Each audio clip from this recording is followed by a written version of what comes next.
Imagine living next door to a neighbor who raids your snack drawer, steals your back scratcher, and still somehow becomes the hero of the block. That's the wombat, Australia's adorably stubborn tank on legs. These little bulldozers grew up alongside humans and are famously unfazed by us. Shop doors, not exactly a challenge. Some stroll right in, sniff around, and waddle off with a souvenir,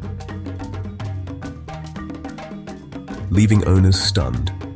Out on the trail, hikers report wombats grabbing trekking poles, perfect back scratches, like they own the place. Now, quick rule, never reach out to touch a wild wombat. In Australia, it's illegal to casually handle or disturb them, and it's unsafe for both of you. But domesticated wombats? Whole different vibe. Picture a chunky, fuzzy puppy that imprints on you. They shadow you from room to room, flop onto your feet. They actually complain. Little grumbles and looks that say, "Excuse me, cuddle time now." Skip the comfort, and they'll leap into your arms like, "We're doing this my way." Here's the plot twist. Wombats are unexpected wildfire allies. During bushfires, they dig and maintain sprawling burrow systems, cool, oxygen-stable refuges.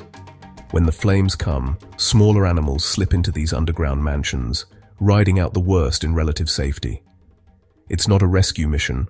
Wombats just love to dig. But their architecture saves lives. So next time you think cute and clueless, remember, wombats dig deep. Cheeky favor, comment, share, like, and subscribe for more.